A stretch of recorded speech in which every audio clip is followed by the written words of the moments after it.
कुछ ही साल पहले यह देश त्राहिमाम पुकार चुका था, भ्रष्टाचार से, काले धन से। और ऐसे ही निराशाजनक माहौल में देश की कमान संभाली नरेंद्र मोदी जी ने। उनकी सरकार ने पहले ही दिन से काले धन पर हमला बोल दिया था, पर एक साल पहले उन्होंने वो फैसला लिया जिसे आजाद भारत के इतिहास में पहले कभी किसी ने न लिया था और ना ही कभी सोचा था। नोटबंदी, डीमोनेटाइजेशन, गरीबों के लिए, ईमानदारों के साथ। किसी देश के इतिहास में ऐसे क्षण आते हैं जब हर व्यक्ति यह महसूस करता है कि उसे भी उस क्षण का हिस्सा बनना है। हर सामान्य नागरिक भ्रष्टाचार, काला धन, जाली नोट के खिलाफ इस महायज्ञ में, इस लड़ाई में अपना योगदान दे सकता है। इस बार देश ने भी ठान ली थी, काले धन के खिलाफ जमकर लड़ना है। हमने अर्जुन की तरह लक्ष्य साधा और छोटी मोटी परेशानियों को अनदेखा किया। आखिरकार काला पैसा निकला, जेबों से निकला, अलमारियों से, ड्रॉरों से निकला, पलंग के नीचे से निकला, दीवार के पीछे से निकला। इस तरह कोने कोने, चप्पे चप्पे से काला धन निकला। गरीबों की नींद हराम नहीं हुई, ईमानदार लोगों को सदमा नहीं लगा, क्योंकि साधारण लोगों के पास काला धन नहीं था। उनके पास तो अब भरोसा था कि हमारे लिए एक ईमानदार सरकार लड़ रही है। पर असली काम तो नोटबंदी के बाद शुरू हुआ। काले धन का सबसे बड़ा खुलासा इतिहास में पहली बार। सरकार के प्रयासों से 15.28 लाख करोड़ रुपए वापस आए और साथ में काला धन भी लौट आया। नोटबंदी के कदम की वजह से ही आज हमारे पास इनके मालिकों के नाम है, पते हैं, चेहरे हैं। आज बैंकों में 3.68 लाख करोड़ की राशि जांच के घेरे में है और 23 लाख बैंक खाते भी। चौंकिएगा मत, नोटबंदी के दौरान हमने जाना कि देश की जनसंख्या के 0.000011% लोगों ने ही देश में उपलब्ध कुल कैश का लगभग 33% जमा किया, जो था 5 लाख करोड़।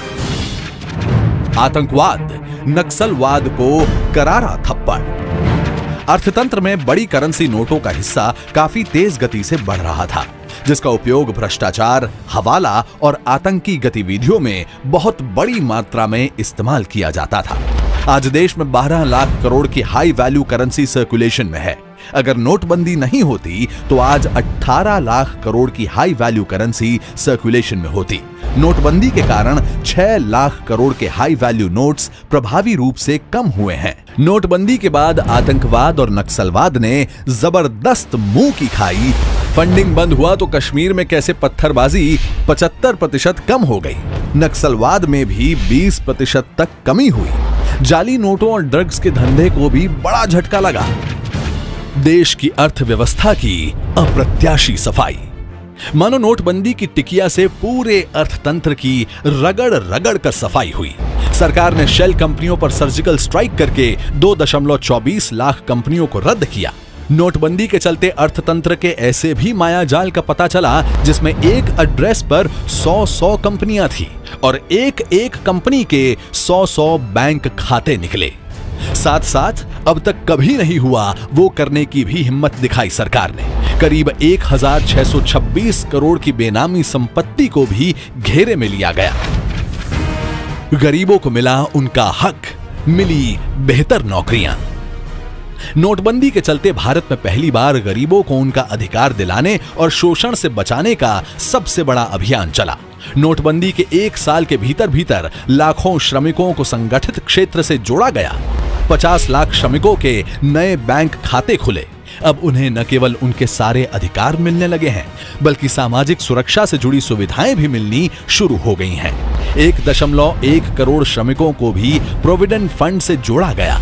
ईएसआईसी में 1.3 करोड़ श्रमिकों का रजिस्ट्रेशन भी हुआ, जिसमें उन्हें सामाजिक सुरक्षा के साथ साथ आरोग्य सुविधाएं भी मिलने लगी। नए टैक्स पेयर्स की अर्थतंत्र में जबरदस्त वृद्धि। नोटबंदी के बाद देश में नए टैक्स पेयर्स की संख्या में 84.21 लाख का इजाफा हुआ। इतना ही नहीं, ऑनलाइन रिटर्न भरने वालों की संख्या हुई 3 करोड़ के पार।